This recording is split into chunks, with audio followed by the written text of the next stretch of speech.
Week 8. It's time to talk about literary analysis. Going to dig right in. I'm excited about this. Of course, when am I not excited, right? I absolutely love everything that we do in this class. So here we go. We're going to dig into literary analysis, pull up the PowerPoint and get it started. I didn't get it ready again. There we go. Slideshow and start. Yay. All right. Here's what we need. So let's talk literary analysis today. Oh, why is John not smelling the book like he's supposed to? There he goes. That is not the way we analyze a book. Just letting you know, it's not what we're doing. All right, so what is a literary analysis? Well, this is an article that I found on germana.edu, and it is all about literary analysis. And so this article is broken up through this PowerPoint. It's fantastic. It's got everything in it that I would want to convey to you to help us understand how to do this. I did put this article at the beginning of our unit. Hopefully you saw that and you read through it like the instructions said to do prior to jumping into weeks 6 and 7. I can't know if you did that or not, but we're going to go back over that information right now if you did do that. So just sit back and let's dig into what a literary analysis is. So a literary analysis is not merely a summary of a literary work. It's actually not merely that at all. It is not that at all. A summary is just a retelling of a story or a thing. A literary analysis is a digging into the meaning and the message of what the piece is about.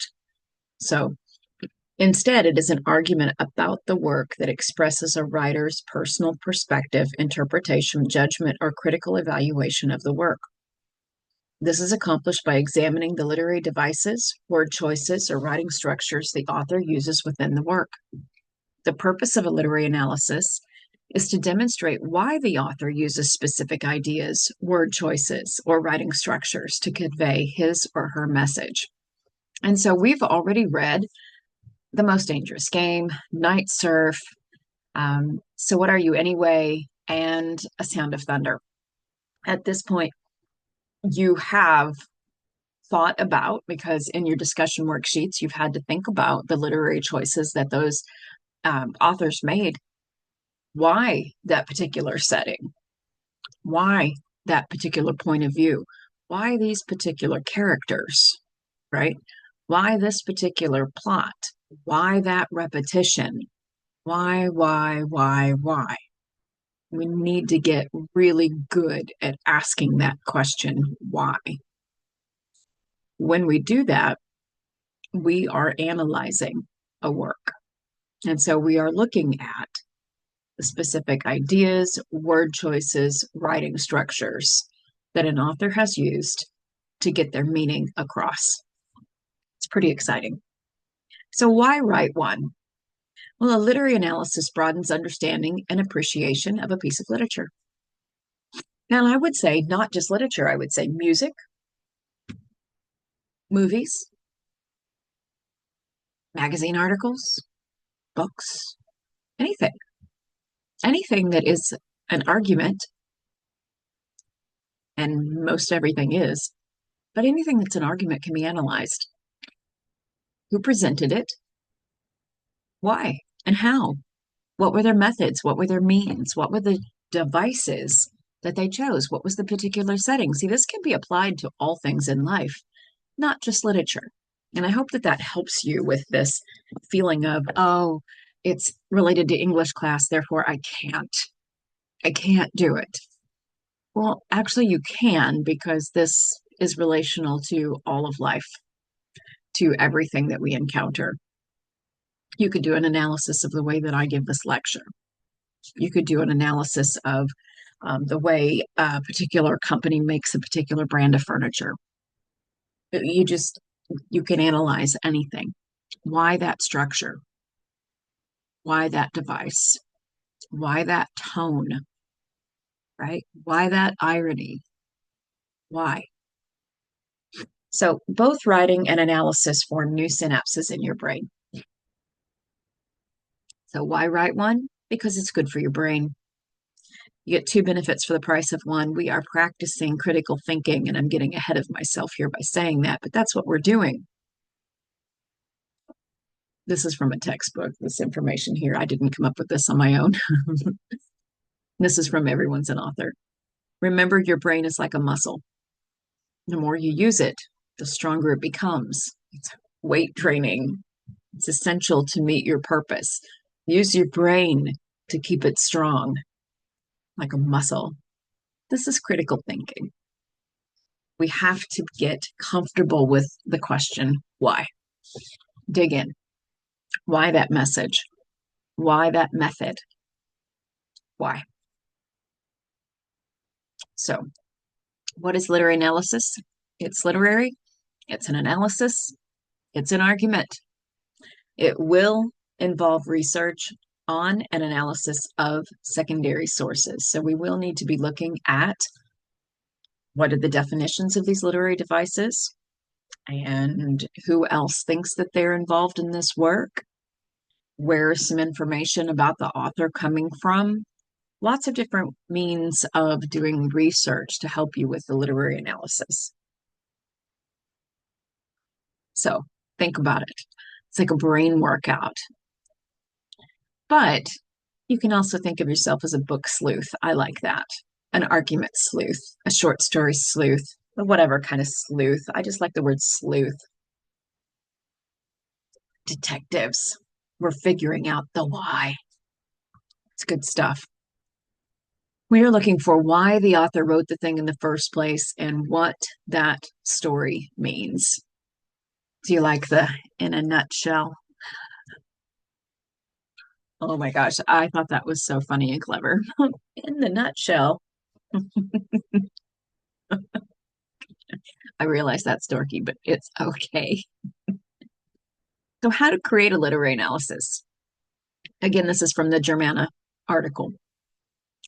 Since a literary analysis is not merely a summary of a literary work, but instead it's an argument about the work that expresses a writer's perspective, interpretation, judgment, or critical evaluation, we understand that this is accomplished by examining the literary devices, word choices, or writing structures the author uses within the work. Right? Repetition is good for the soul. There are a plethora of options to help in your analysis. So, what is a plethora? It just simply means many, like almost too many to count. There's a plethora of options that we can use to help us in a literary analysis. So, following that article from Germana along, I want to just go through it and point out a few things along the way. So, how to create a literary analysis? Well, number one, read the text closely several times. Focus on the ideas that are being presented. Think about the character's development and the author's writing technique. What might be considered interesting, unusual, or important?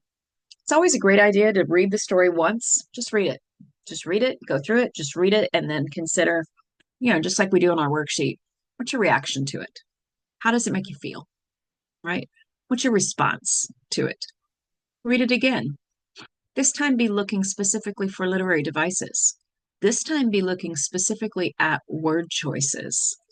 This time be looking at different things that you can tell the writer did intentionally. Do a little background research on the author. Come back and read the story again. Can you see the author in the story? They're going to be there. An author can't help but write themselves into the story. Are they one character? Are they spread out over multiple characters? Where is the author in that story? Well, you're going to have to know something about the author's life in order to do that. So read it several times so you can familiarize yourself with it. The first time is just for that initial reaction. Just read it like your pleasure reading. Just read it. and then read it again, but this time focus on what it is that you're looking for. This is the time that you're going to start to be that detective, and you're looking for the why. Why did they write this? All right. Let's don't be like Matthew Perry down there on the left. Let's be much more like the little girl. All right. So then we want to brainstorm a list of potential topics. So you want to read through your story, and we're not so much looking for potential topics, we're looking for potential literary devices that we could talk about. So make a list. Make a list of all the literary devices that you find in the story. Which ones can you support the best? You want to narrow it down to 3. So what are the ones that you can make the strongest case for using passages from the text, or notes that you took, or something that someone else said in the discussion thread that you hadn't thought of, maybe something that you've read online. But brainstorm which literary devices stand out to you the most in that text that you think are the strongest. And then make sure that those are ones that you're going to be able to find evidence for and back up. All right, let's see. Let's go ahead and read the text here. It says, highlight important passages in the text and take notes on the passages. Later, when writing the paper, these notes should help a writer remember which aspects of the story caught their attention. The topic chosen should always be based on a writer's interpretation of the author's message. So we want to be looking for the literary elements, the literary devices that are the strongest, that stand out the most, that really put forward the author's message. And I said here, this is where those discussion threads or our story worksheets are going to come in handy. You've already done a good portion of this work. So with each of our 4 stories, you've already taken a look at literary elements that stood out to you in those stories without realizing or without thinking that those were going to necessarily come in handy when it came time to write our literary analysis, even though I think I told you that they would be very helpful when it came to writing the literary analysis essay. But you've already got that work done, or at least started. So that's good stuff. Now, before you do anything else at this point, let's make sure that we have taken a look at who the author is. We very much need to understand the author. So look at the author's bio. Who are they? Where did they grow up? What have they experienced? Are they political? Are they religious? What are some things about the author that are going to be motivators for why they write? And we can do this with musicians too. Why that particular song? What's going on in your life? Then context also. The setting of the world at the time of the writing. What's going on at that time? Where? Why? So what's going on in the world? What's going on with the author? What's going on with the author at this time in the world? And what is the author's message? We have to think about that. So here would be a good time. Study that time period, study the author, then go back and read your story again and look at it through that lens. Now I know something about the writer. So now when I read the story, like for instance, with The Sound of Thunder and Ray Bradbury, like he had a fascination with science fiction from a very young age. He also had a love of dinosaurs, right? And he had a hatred for technology. And so we learn even these little bits about Ray Bradbury. Then we can go in and read the story again, and you're going to begin to see that he's talking about humanity through the lens of, if you mess with this technology, it's going to screw everything up. It's not a good thing, right? And of course, it's about dinosaurs because the man loves dinosaurs and he loves science fiction. So it makes perfect sense. Now we can dig deeper. Absolutely, we can dig deeper into that story. After gaining an understanding of the author, their background, consider his or her motivation. So read the author's work carefully, read it again. Make notes, highlight unusual or strong word choices. Be looking at those word choices because those are all intentional. Ask questions. What stands out to you on one read through, on a second read through, on a third? Think about the author's life and draw correlations. Consider the why behind the writing.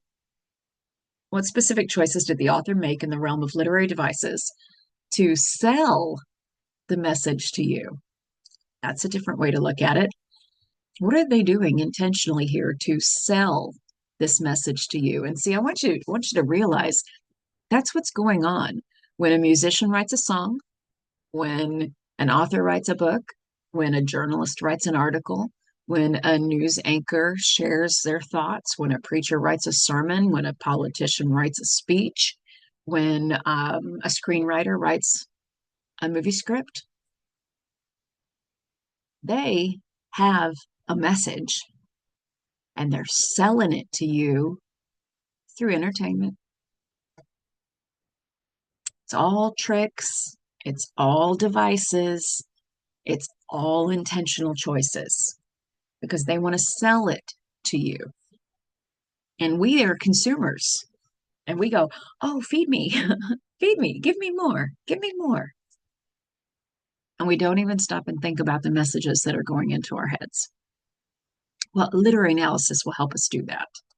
Will help us go, hold on, let me take a look here, think for myself, see what it is that you've intentionally done to persuade me. What have you intentionally done here to pull me in? That's a literary analysis, and that also is critical thinking. So, to answer that question, it's imperative to know something about literary devices.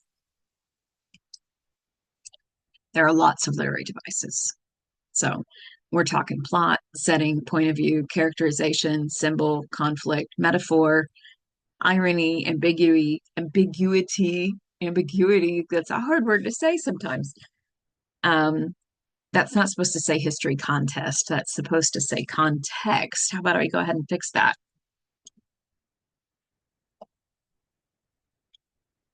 All right. Context. Social, political, economic context, ideology, multiple voices, tone, mood. This is just the tip of the iceberg. If we look at this next page here, I have given you on Blackboard. Now it is at the beginning of unit 2. No, unit, is this 3? 2? 2. Literary analysis. It's at the beginning of the literary analysis unit, where I have also given you the how to create a literary analysis article to read. There's this list of literary elements, this comprehensive list of literary elements, and it is 15 pages long. And it looks just like this all the way through it. All of the underlining, the blue with underlinings, those are all links.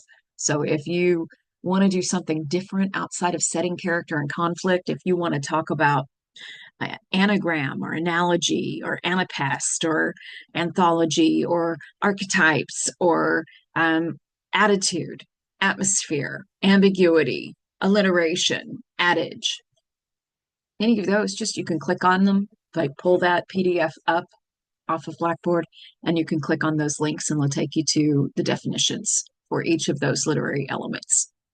So some of the others have their definitions here already for you and examples of them being used. So if you want to do something different, something a little bit outside of the box and don't just stick with the atypical setting, character, and conflict, I welcome you to do that. I find that to be a lot of fun for me to read when it comes time to grading, and having something different for your professor to read is always a good idea. So lots of literary elements out there. We're going to take a look at a few specific ones right now. So character. Character is first and foremost. Any writer of fiction would tell you this, that character's first. We have to focus on character because our writing has to be human. If it's not human, then no one's going to care. So we have to have characters that we can love and we can hate, that are going to stir emotion in us. So let's talk about this. What does the article say about character? What observations might a writer make about the characters? Are there discrepancies in what they think, say, or do? Are there observations a writer makes different from what other characters say? How does the author describe the characters? Are the characters dynamic? A dynamic character undergoes significant changes through the work. So, which characters undergo changes? Those are dynamic characters. Are the characters static characters? A static character is a character that stays the same throughout the work. I like to call those characters props. A static character is a prop. It's just there to do the job, to make sure that the dynamic characters or your main characters are moving through the story. Are the characters flat? A flat character is a character that does not have vivid character traits. So sometimes we have characters that are purpose driven. They have a reason for being in the story, but they're flat. We don't know a lot about them. They're kind of boring. Or round characters. A round character is a character that has vivid character traits. We know about these characters. We find ourselves caring or hating these characters. Are the characters symbolic or representative of some universal quality? Is it possible that two characters in the text might be compared or contrasted? So these are different questions that you can ask yourself when you're considering characters in a story. Personally, I think looking at the difference between who the dynamic characters are and who the static characters are is very interesting. Which of the characters are just props? That's something to think about. Now, I will tell you, the flat characters and the round characters, I had an immediate actress jump into my head. Like this actress right now, I'm kind of weirded out by her. I don't remember her name, but if any of you have seen Yellowstone, she's Sarah, Jamie's lady love, who ends up being the one who orchestrates the murder of the main character in the story. So Sarah, oh, you hate her. You just hate her. Like she's wretched. She's just wretched. I can't stand her. When she dies, I clapped. But you know, that same actress is also now starring in a show, a series called Homestead. I think it's through the Angel Network, which is a Christian-based company, where she's playing a main character who's like everybody's mom, homemaker America. And I'm like, I don't even know if I can let go of my hatred of Sarah in order to see her as someone else. Which, you know what that means? That means that Taylor Sheridan, the writer of Yellowstone, did an excellent job writing that character. She is a round character. She was not a dynamic character. She didn't make a change. She stayed nasty, but she had vivid character traits. Absolutely. So we want to look at our characters. Are they dynamic? Do they undergo significant changes? Are they static? Are they props? Do they just kind of do their job? Or are they flat? Are they boring? Or are they round? Do they add interest to the story? Do they just stir emotion in you? So those are some things to ask about character. Setting. Is the relationship between the work's setting and is there a relationship between the work's setting and the mood? Does the setting create the mood of the piece? Is the setting intentional? Does the setting reflect the work's theme? How does the setting impact the characters? Does a change in the setting affect the mood, characters, or conflict? Let's think about So What Are You Anyway? That's set on an airplane. Would this story have worked if they were in a restaurant? Would this story have worked if they were on a train? Would this story have worked if they were on a bus? Would this story have worked if they were in a library? Why a plane? And think about that. Why a plane specifically? Why did Lawrence Hill make that choice? So we think about what does the setting bring to the message? What does the setting bring to the story? Plot. How might the beginning of the work be interpreted? How does the plot build suspense? Does the author use techniques such as foreshadowing or flashback? Now, those are literary devices of their own nature. Are there patterns of cause and effect relationships? Do events occur in a logical order? Examine the events that lead to the climax and determine how the work ends. Personally, I feel like plot is like a umbrella for multiple other literary devices. But how does the plot move? Does the plot work? Is the plot organized? Is it well thought out? Those are some questions to ask about plot. Theme. Now, with theme, I mean, this is what we're looking for, right? We're looking for the author's intended meaning. That's the whole point of the essay, really, in the larger context. But still, theme falls under literary elements. So, what is the central idea or theme of the work? How does the author relay this theme? Is there a greater meaning to the details given? How do the characters' moods affect the theme? What allusions are made through the work? Are there repeating patterns or symbols? What does the title say about the theme? And again, theme is an umbrella for multiple other literary devices. There are several mentioned right here in this set of questions: character, mood, illusion, repetition, symbols. All of those are literary devices that can be talked about on their own.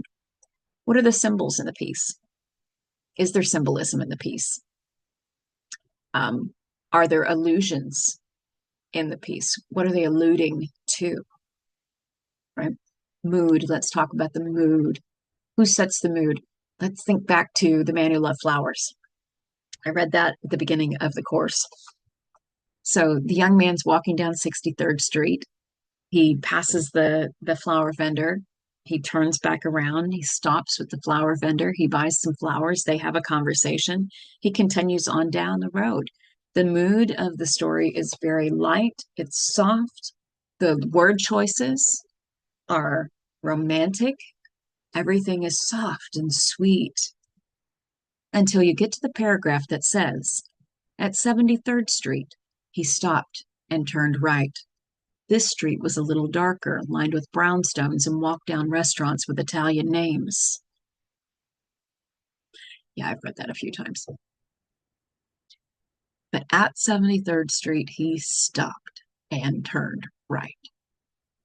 In that paragraph, the adjectives switch and they become dark, shadowy, purple gloom, fading light. The adjectives take a negative turn. The mood changes. We've been happy, happy, beautiful evening, dark. Tomcat, yowling, next to the vague shape of trash cans lining the streets. Very interesting mood. At that point in the story, you go, uh-oh, something's not right. So tone and mood are important. Absolutely. Oh, Stephen King's so good at mood. So good at setting that mood. All right. There we go. We'll move on to the next one. But again, theme is an umbrella. Plot is an umbrella. Underneath those, there's so many other literary elements. Dialogue. Oh, dialogue is a great literary device to dig into. Effective dialogue sometimes is what makes a story. Bad dialogue will break a story. So the dialogue, let's look at it. What is the purpose of the dialogue? Is the dialogue appropriate in terms of word choice and sentence length? Do the characters stay consistent in their dialogue? Are they true to character? Do they do odd things sometimes in the dialogue that make you go, this person isn't reliable? How does the dialogue impact the characterization? How does the author use the dialogue to show the mood of the characters? How does this aid the author's message? How does the dialogue impact the plot? So dialogue is a great way to get information like setting across. It's a great way to get character relationships across. It's a great way to establish mood, to create conflict. So dialogue is essential. Taking a look at the dialogue and how it's put together is a great way to dive into a story, to dissect it. Imagery. In what way might a specific image or series of images be analyzed? How might the development of images throughout the work be explained? Are the images important to the meaning of the work? How are images interrelated with other literary elements? In Night Surf, I love the imagery. I know I mentioned this when I was talking about it a couple weeks back, but when he's talking about the night surf itself, the ocean tide rolling in, coming in, coming in, coming in, and that no matter if there are people or not, the tide will still be there as long as the moon exists to pull it in and out. Like the wording is so beautiful. The image that's created, you can see it. And especially if you've been to the ocean, you are standing on that shore when you're reading Night Surf and you're watching it because of how Stephen King painted that image for us. It's beautiful, beautiful imagery. So, how does that add to the meaning of the story? Well, that is the meaning of the story. The whole title of the story is Night Surf. Would that have something to do with the point that the surf is going to go on, even if the people are gone? Life is just going to keep going on. It just keeps rolling. With or without you, it's going to keep rolling. Beautiful imagery in his description of the surf and the tide. Figures of speech. How are figures of speech, such as similes, metaphors, and hyperboles, used throughout the text? How are these figures of speech important in relation to the meaning of the text? Are figures of speech interrelated between other literary elements? Again, an umbrella. Similes, metaphors, hyperboles. Ooh, Sound of Thunder has got some fantastic similes in it. Fantastic. My favorite, and I mentioned this last week, my favorite is the description of when the dinosaur is dying, how it's like a locomotive like shutting down. Oh, but there are a few times in there where Ray Bradbury literally wrote like to begin the description. That's a simile. Metaphor doesn't have like, simile has like. It's a very simple distinction between the two. So both are the sharing of an image to help you understand an idea or a point. But the simile is going to add the word like or as if. So, how are these helpful to the text? How are these helpful to the meaning? Perhaps that's something that you want to dive into. Tone. Tone. How might the author's attitude or the tone of the work be described? Is the tone serious, playful, casual, formal, somber? How does the author achieve this tone? How does the tone impact the author's message? Does the author say one thing but mean another? Does the author take the subject seriously or treat it lightly? Well, the tone of The Most Dangerous Game, right? The tone, I would say, is it's well, it's a serious tone. It's an active tone. It's an excited tone. Like there's a rush involved in it. There's a horror aspect to it. The tone. I love that. So, does the author take the subject seriously and treat it lightly? I would say yes, he does take it very seriously. Absolutely. So, you can think about the different works, think about the tone perhaps. Um, what's the attitude inside of the piece? Rhyme and rhythm. Do the author's words, sentences, or paragraphs seem to share a similar rhyme pattern?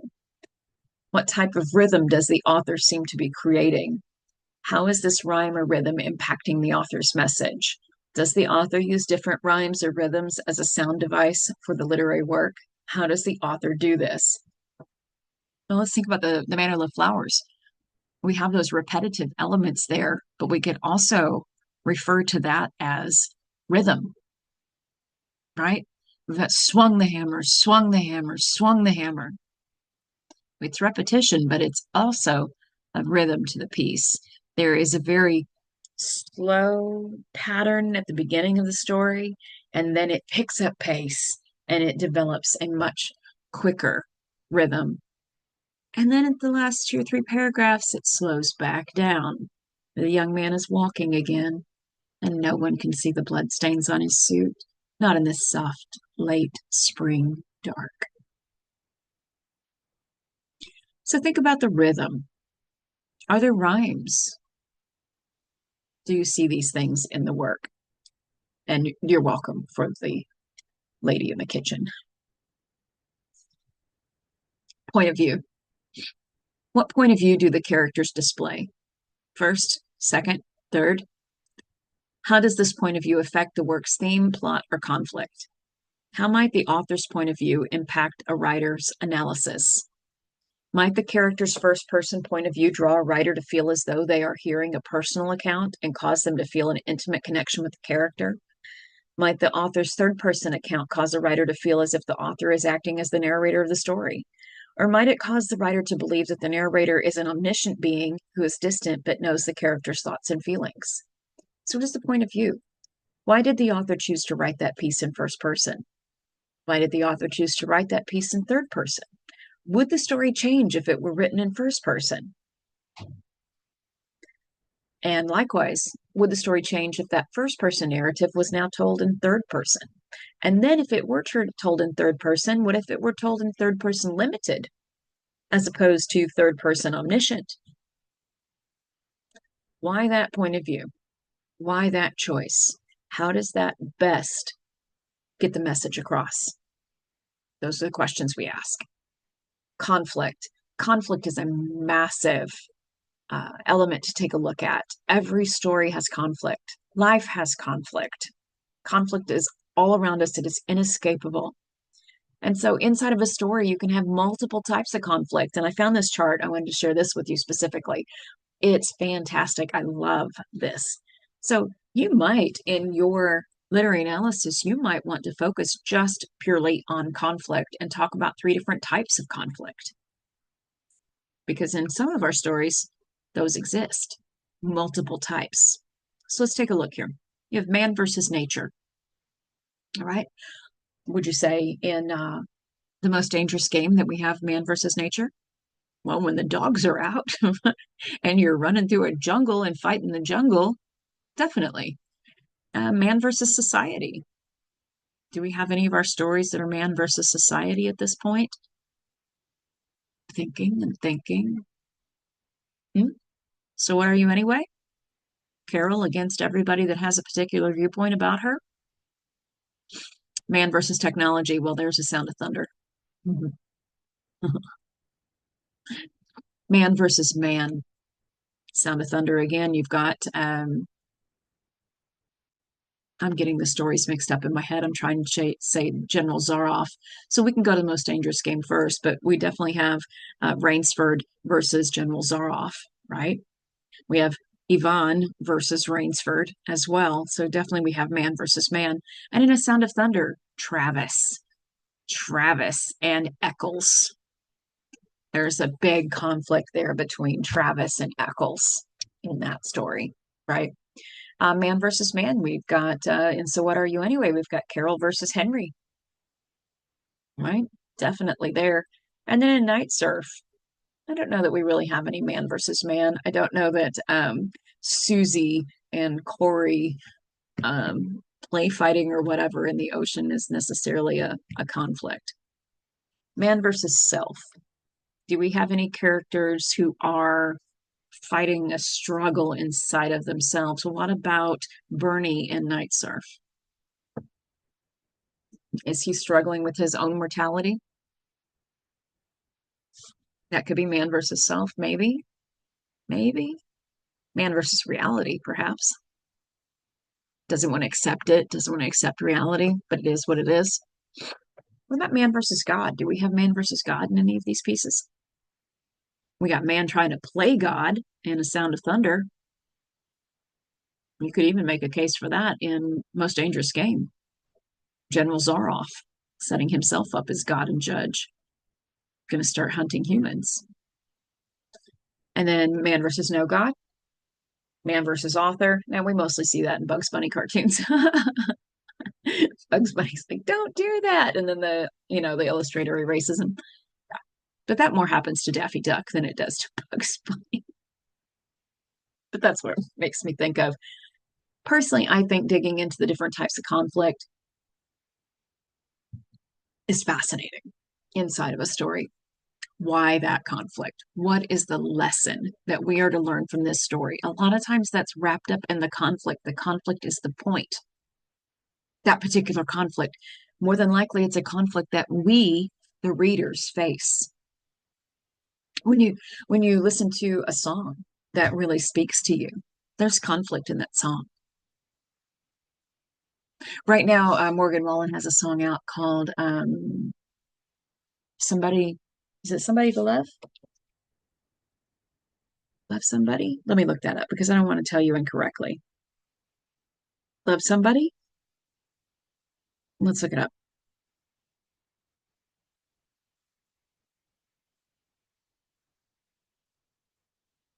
I want to get it correct.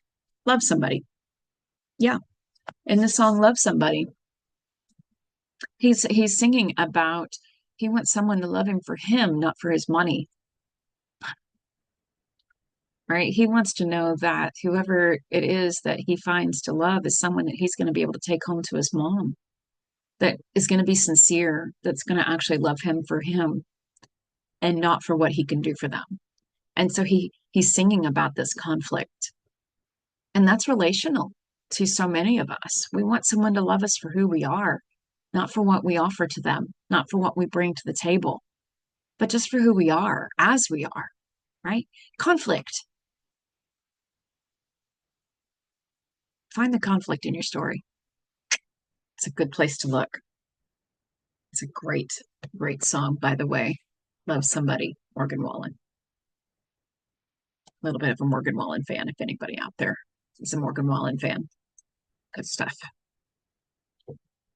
Select literary devices that have sufficient supporting evidence. A book sleuth collecting notes, writing an essay, should make sure to include specific details to support claims regarding literary device usage. Be thorough with the work under investigation and its author. I just, oh, that's funny. I'm going to make myself a note. I need to make a note. Oh, I've already written on that envelope. Anybody else take notes on envelopes?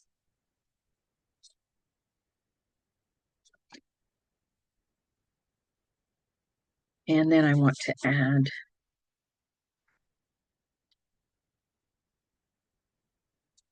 all right, I'm going to add a couple things to this PowerPoint before I upload it again.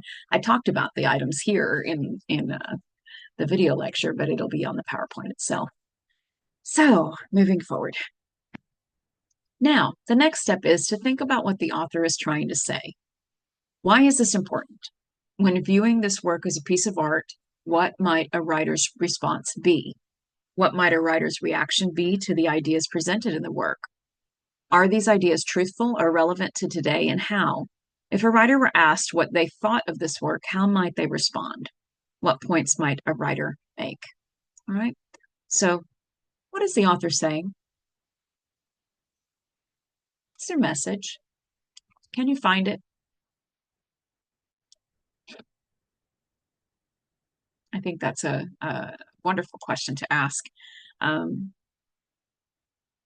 I'm going to keep moving on. Select a topic, again, the literary elements that have supporting evidence. A writer should make sure to include specific details to support your literary elements. Use highlighted sections of the book as evidence to support the topic that's been chosen. So make sure that whatever literary devices that you choose to use, you can effectively support those. The analysis will need a strong thesis that states the essayist's perspective on the aim, the author's intended meaning, and allows it to be debated.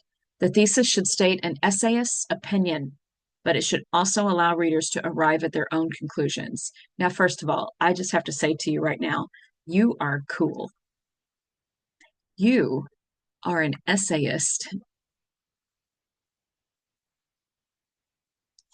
You didn't know that, did you? You're going to be writing an essay. Therefore, you are an essayist. I love that word. That's a wonderful word. So regardless, we need a strong thesis statement in our essay. So refer back to that writing and outline worksheet for the essay structure that I gave to you. But here are, according to this Germana article, here is a strong debatable thesis and a non-debatable thesis. And if you're familiar with Jane Austen's Pride and Prejudice, this is going to make a lot of sense to you. If you're not, you're going to be like, who are these people? Pride and Prejudice is about Elizabeth Bennet's effort to overcome her own proud behavior and discrimination towards Mr. Darcy, as well as how her family is affected by the arrogance and preconceptions of the society around them. Okay, so the article is saying this is a strong thesis statement. The reasons why I would say it has the elements of strong thesis would be word choices: proud behavior, discrimination. Now, some people who are more, inclined to not want to see Elizabeth Bennet as having any negative qualities are going to be like, what do you mean proud? She's not proud. She doesn't discriminate. Your word choices make a lot of difference in whether or not a thing is debatable or not.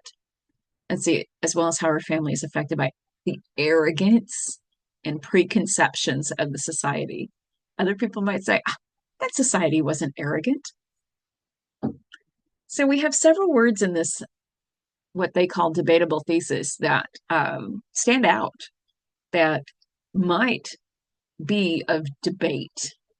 And that's what's important in a thesis statement, is that it is debatable, that you're saying something that someone could disagree with and might and should disagree with. Only I'm going to have you add those three main points as well to give your essay structure. Now, according to this article, a non-debatable thesis, and they're correct, is Pride and Prejudice is about five sisters and their journey to find love. That's just a factual statement. There is nothing debatable about that. That can't be argued. It is about five sisters. There are five sisters, and each one is looking for love. That cannot be argued. Therefore, that is not a thesis statement. I hope that helps a little bit. So, when creating a literary analysis, we want to organize our evidence, match our thesis to the order of the evidence. Now, that's that add your three main points to your thesis statement. Delete any original textual supports that may no longer follow the thesis and gather new evidence if needed. As you're putting your information together, sometimes you find that a particular point isn't very strong. You thought it might have been, and then it turns out it's not. It's okay to cut it. Add something else that works. It's okay to cut and slash and change and edit and add to. It's your paper. Do what you want with it. Make it work. Use an outline. Research, research, research, and interpret your evidence. What does this mean? When writing a literary analysis, it is imperative for writers to make sure that they express their interpretation of the work. So you need to make sure that you say what you think the story means. Be careful that the literary analysis is not a summary. If your essay is a summary, I will deduct 30 points. It must be an analysis, which includes literary elements that are defined and have supporting evidence to back up your claims. I have an outline for you. We'll look at that later. Breathe. It's okay. Follow the outline that I'm going to give you, and you'll be fine. Absolutely. So don't just write a summary. We can include a summary in the introduction. Absolutely, in the introduction. Give a summary of your story. I think that could be exciting depending on how you write it. Create your rough draft. When writing a rough draft, several methods. I can't see the words because my face may aid a writer in creating a robust final draft. So free writing, which is part of our outline worksheet, will help you get all your thoughts on paper. It will allow a writer to focus on the content rather than the punctuation and spelling. Please just focus on content. Don't worry about punctuation and spelling in these initial stages. Once the free write is complete, a writer can read through it and circle the points that are strong as well as omit the ones that are not. That's why we have the free writing section in the outline worksheet. This is where we just go, get it all out. Outline. An outline will help writers organize their thoughts and ideas. It will remind a writer of the order of the thesis, as well as the supporting points they would like each topic sentence to have. Now, we haven't talked a whole lot about topic sentences. I feel like that's adding another complicated layer, but basically what that means is every main point has its own thesis statement. And in that topic sentence, you tell what you're going to talk about under that main point. That would be what a topic sentence is. So then revise your analysis after completing the first draft. Revise the analysis by considering the following questions. And you'll want to use this, but also use the criteria that I have given to you with the essay assignment. It straight up says criteria for a successful final draft of this essay. So you want to pay attention to that. But here, the Germana article says, is the thesis clearly stated in the first paragraph? Your thesis needs to be in the first paragraph, and hear me say this. And again, I'll know who watched the video and who didn't. Your thesis statement comes at the end of the first paragraph, not at the beginning. If your thesis statement is the first line of your essay or the only sentence in your essay for the first paragraph, I will deduct points. Your thesis comes at the end of your introduction. You tell a story, you talk about the author, you give a summary, and lead to your thesis statement. Your thesis statement comes right before you jump into your main points. That's important. Structure is important. So, is the sentence structure varied? Again, we talked about that. Paragraph lengths need to be varied. Sentence structure needs to be varied. Word lengths need to be varied. We make our writing visually pleasing. We make it easy to read. Does the structure of the analysis emphasize the main ideas? Is the requested point of view used throughout the entire essay? So, oftentimes in these type of essays, you are going to be requested to do third person. I am going to request first person because I want this to be your words. Yeah. Has the present tense been used to discuss the work and past tense used to describe the author's background? When we're talking about the author and what the author has done, that is past tense, especially because Richard Connell and Ray Bradbury are both dead. They're no longer writing, they're no longer using, they're no longer exploring, unless this is a paranormal show. Stephen King, Lawrence Hill are both still living. Now, they wrote past tense these stories. Past tense. They're not currently writing Night Surf, and So What Are You Anyway? That's not happening right now. These stories were published, past tense, written, past tense. So make sure that you are going back through your essay with a critical thought process, looking at your verb usage. Are you using present tense where it needs to be used and past tense to describe the author's actions and background? Very important. Have quotation marks been used around direct quotations? Have the sources been cited correctly according to MLA style? Has the extraneous information that does not support the thesis been eliminated? Have clear transitions been used between sentences and paragraphs? Each one of these is vitally important to the success of your paper.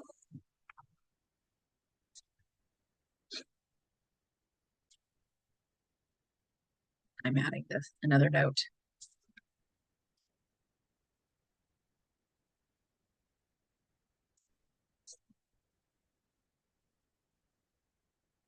All right. Then we always want to make sure that we proofread. Once the content of the essay is well developed, it should be proofread for grammar, punctuation, and spelling. It is often helpful to read the paper slowly and out loud. If possible, another person should listen and read along as the document's being read. The paper should be printed and proofread several times until an accurate final copy is created.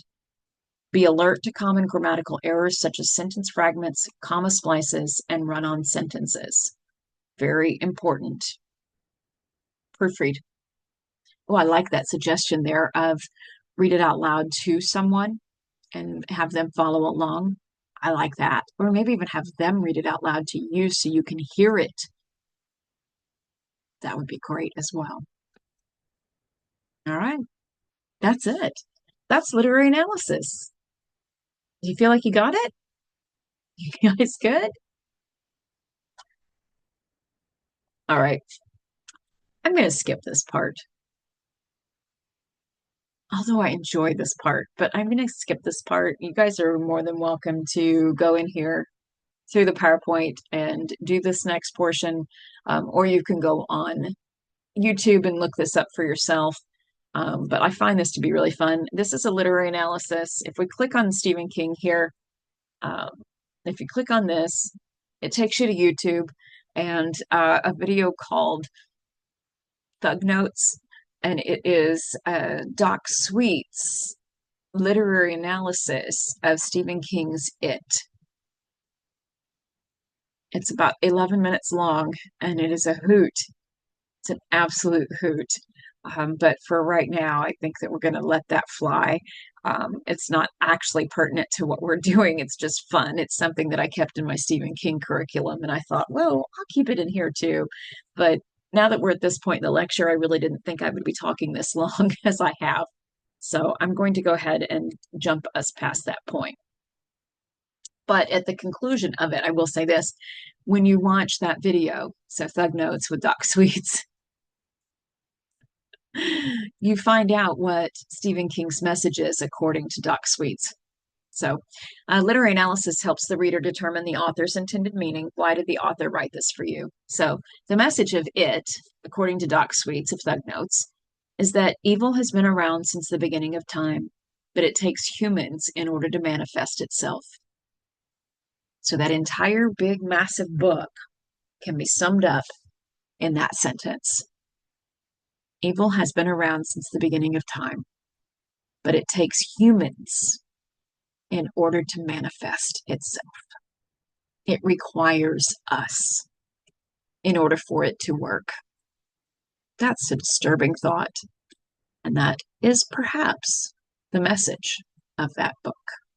So, if you're interested in that, give that a watch. You can look it up on YouTube too. You could just type in Thug Notes, Stephen King, It, and it should pop right up. It's a lot of fun, or you can access it through the PowerPoint too. It's not required. So, something you need to pay attention to. Let's just don't plagiarize. Keep in mind your final drafts will be run through SafeAssign. I will be letting SafeAssign check for AI usage and for plagiarism, both. Let's just don't do it. Plagiarism can result in a 0 grade, depending on how much of your text is plagiarized and whether or not I determine if it's just straight up copy paste of something or if you're just not understanding how to do the punctuation on your citations correctly. A lot of times those will pop up on SafeAssign as plagiarism, and I can get it into and tell that it's just you're not understanding where to put the period, right? You didn't catch that part when we went over that early on in the semester, and so you're not putting the period in the right places. But that will flag you for plagiarism. So just know that. And a lot of times SafeAssign will flag your whole works cited page as well. Because you've copy and pasted those citations from a literary database or library database, or you've created it in Citation Machine, however you've gotten it, and then you put that into your works cited page. Well, somebody else has used that same citation, so that's going to come up as plagiarism. So generally, if your paper flags as about 20% or less, I don't freak out. That's your works cited page. most of the time. If it's more than that, if it's 25, 30, 40, 50, 90, I had one come in as 84% AI written this past semester. Seriously, just write it yourself, please. So, anyway, just had to sidebar that, put that in there.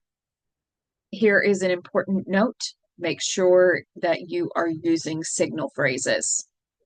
Use a signal phrase, a setup, a lead in, or what have you for all quotes and paraphrases. And then here are the reasons from that How to Increase Your Word Count handout. Just a reminder here, every quote or paraphrase in your text, in your essay, needs to have a setup. Tell why you're including it. Tell why the resource you're drawing this from is credible. Tell the reader, I'm the reader. Tell me, why are you using that source? Why should I trust that source? Why is that source important? If you don't tell me, I'm not going to care. That's kind of how that works. Give me a reason to care. All right. So make sure that you're using those signal phrases.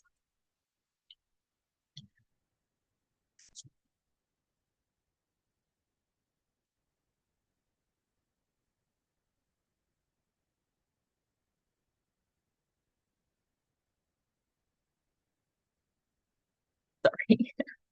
That's funny. And then it made me blow my nose. Okay.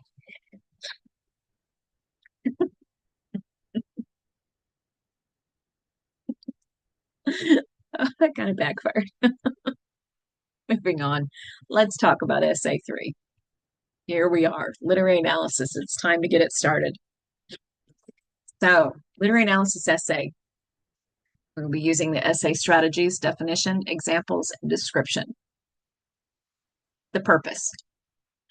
Consider and decide which author, Connell, King, Hill, or Bradbury, made the most compelling case for their aim, their author's intended meaning, using literary elements including language structure, word choices, literary devices.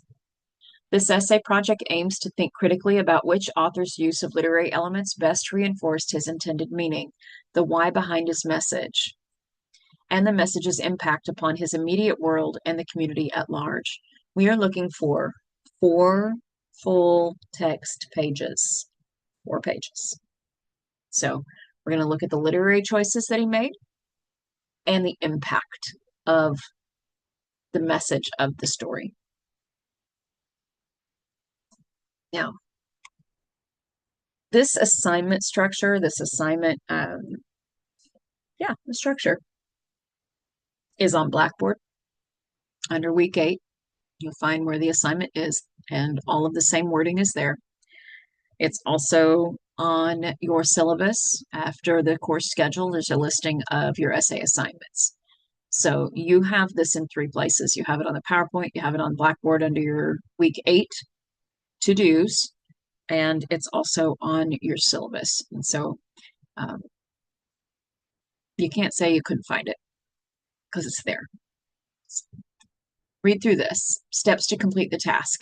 Number 1, after the in-class reading and discussion of The Most Dangerous Game, Night Surf, So What Are You Anyway, and A Sound of Thunder, consider which author made the most compelling aim. Okay. Number 2, using a basic paragraph outline structure, organize your thoughts as you determine which author utilized literary elements most effectively. You will choose 3 points from a vast array of literary elements and locate these in the story. We are going to define the chosen 3 literary elements. We will give examples of each element from the story. We will discuss how each of the chosen elements backs the aim. We'll use the stories as resources and any additional information relative to the argument, ensuring these sources are from academic sources such as the TCC Library. If I'm not mistaken, that is a link to the TCC Library homepage. Yes, it is. Discover why the author wrote the piece and discuss its impact. Below these steps, there is an outline example. Okay, so then we have write a rough draft based on an outline. Now, this does say 3rd person, but I do want it to be 1st person, and I'm not sure why that hasn't been changed. So I'm going to change it. And that means I'm going to have to go in and look at that in other areas. 4 pages of full text, Times New Roman 12-point font. Outline and rough draft are to be one document. For our literary analysis, we will be doing a peer review session. So your rough draft will be turned in individually, and it should include your outline. Okay. So the outline rough draft combo, you can look at Blackboard to determine when that is due. I can look at it here and let you know.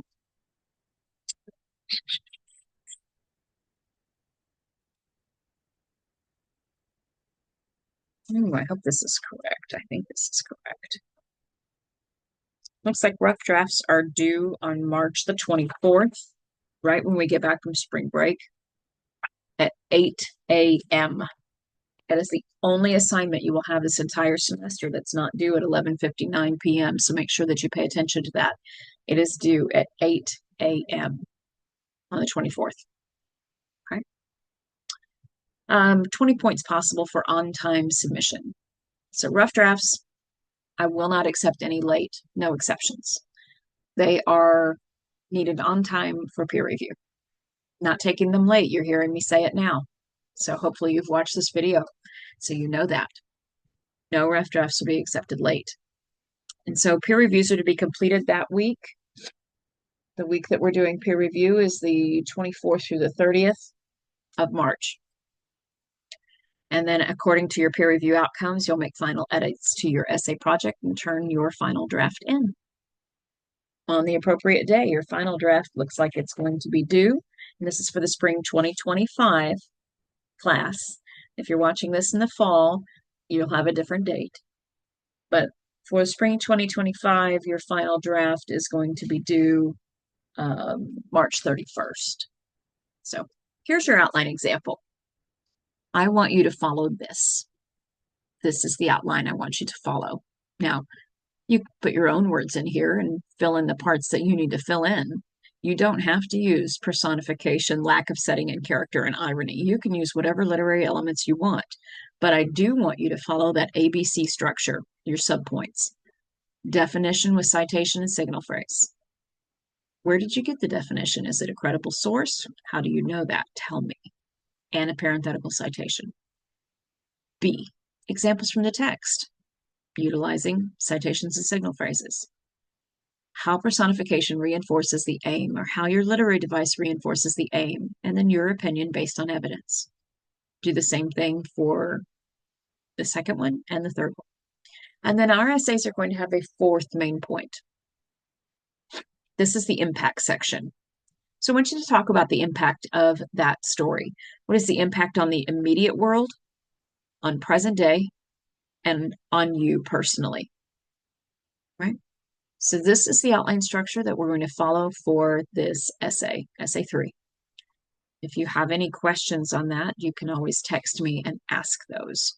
Here are the criteria for a successful final draft. Uploaded as a PDF. Your audience is adults who may find themselves, oh, no, that is not for this class. Excuse me.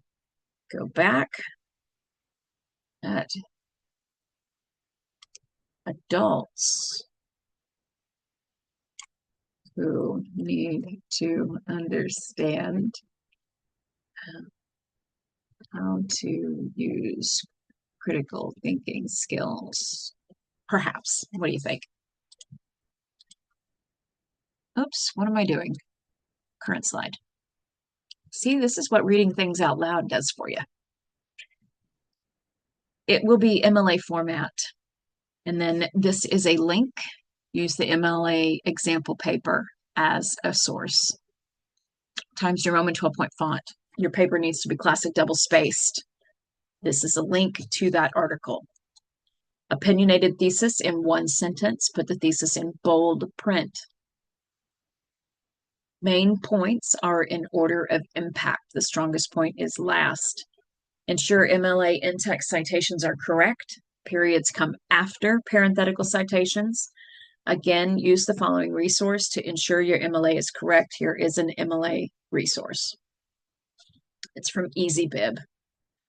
Watch your punctuation issues and ensure that you have run a grammar checker on your essay. And remember, we talked about in that first week when we went over the syllabus, there are multiple grammar checkers out there in the world that you could be using.